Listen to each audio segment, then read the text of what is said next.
நேர்கள் எல்லோருக்கும் வணக்கம். மற்றும் ஒரு காணொலியூடாக சந்தித்திருக்கின்றோம். தொடர்ச்சியாக இந்த தாயக பகுதியில் கைது செய்யப்பட்ட பாடகர் சார்ந்து இருக்கக்கூடிய விடயங்களை பதிவு செய்து கொண்டிருக்கின்றோம். அந்த வகையில மாபெரும் போராட்டம் வெடித்திருக்கின்றது. பாடகரை கைது செய்திருக்கிறார்கள், அவரை விடுதலை செய்யுமாறு கோரி. அது மாத்திரமின்றி தொடர்ச்சியாக மக்கள் பிரதிநிதிகள் பலர் அவரை விடுவிக்க வேண்டும், விடுவியுங்கள் என்று சொல்லி தங்களுடைய கருத்துக்களையும் பதிவு செய்து வருவதை நாங்கள் அவதானிக்கக்கூடியதாக இருக்கிறது.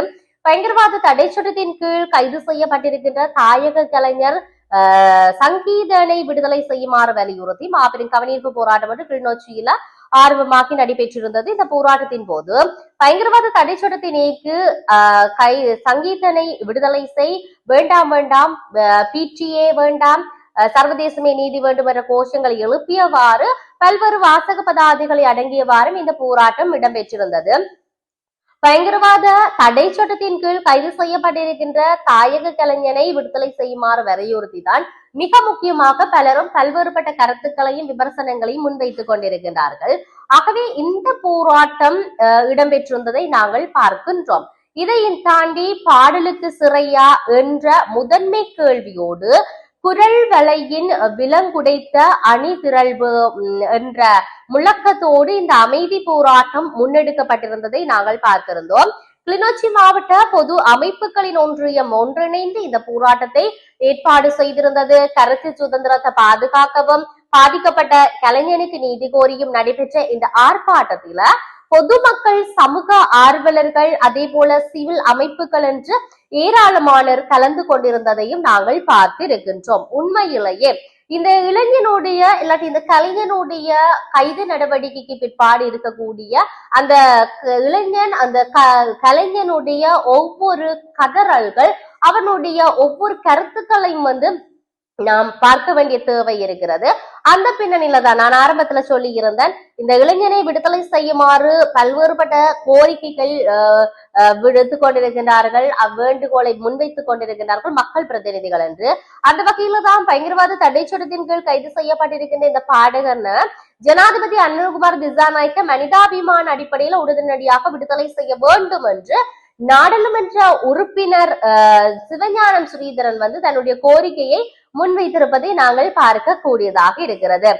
பயங்கரவாத தடை சட்டத்தின் கீழ் இவரை விடுதலை செய்ய தடுத்து வைத்திருக்கிறீங்க, ஆகவே இவரை விடுதலை செய்ய வேண்டும் என்ற விடயத்தையும் சொல்லி இருக்கின்றார். மிக மோசமாக 40 ஆண்டுகளாக தொடர்ந்து தமிழ் மக்கள் வசிக்கின்ற வகையில், அதாவது தமிழ் மக்களை தொடர்ச்சியாக வஞ்சிக்கின்ற வகையில அரச பயங்கரவாத தடை சட்டம் தமிழ் மக்களை வஞ்சிப்பதாகவே கொண்டு வரப்பட்டது என்ற விடயமும், அதன் மூலம் பெருமளவு தமிழ் மக்கள் அழிக்கப்பட்ட நிலையில தற்போதும் மக்களின் காணிகள் விடுவிக்கப்படாம இருக்குது. அந்த காணிகள்ல புத்தவிகாரிகள் அமைக்கப்பட்டிருக்குது.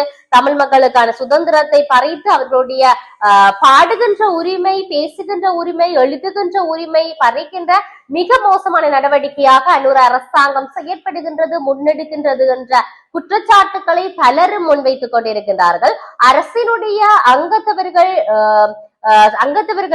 இது பத்தி பேசாமல் இருக்கின்றார்கள். ஆகவே இந்த பயங்கரவாத தடை சட்டம் சிங்கள பேரினவாதமும் மாறவில்லை என்பதை தான் இவ்வாறான நடவடிக்கைகள் தொடர்ச்சியாக எடுத்து காட்டுகின்றது என்ற விடயத்தையும் அவர் முன்வைத்திருப்பதை நாங்கள் பார்க்கின்றோம். ஆகவே தங்களுடைய உரிமைகளுக்காக போராடி பல்லாயிரக்கணக்கானோர் தங்களுடைய உயிர்களை தியாகம் செய்திருக்கின்ற இந்த மண்ணில திரும்பவும் பாடல் பாடியதுக்காக ஒரு இளைஞன் கைது செய்யப்பட்டிருக்கின்றார் என்றால் எங்களுடைய நாட்டில தமிழ் மக்கள் எப்படியெல்லாம் வஞ்சிக்கப்படுகின்றார்கள் என்ற விடயத்தை பாருங்க என்கின்ற விடயத்தை நாடாளுமன்ற உறுப்பினர் சிவஞானம் ஸ்ரீதரன் முன்வைத்திருக்கின்றார்.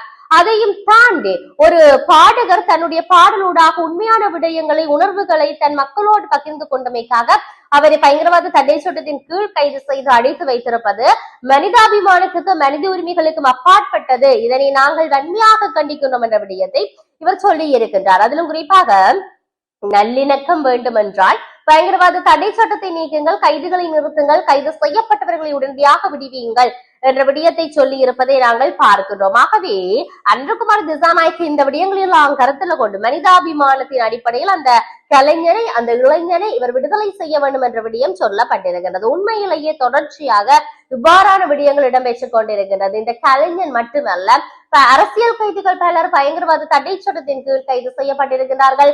முன்னாள் போராளிகள் பலர் கைது செய்யப்பட்டிருக்கின்றார்கள். இப்படி தொடர்ச்சியாக கைது நடவடிக்கைகள்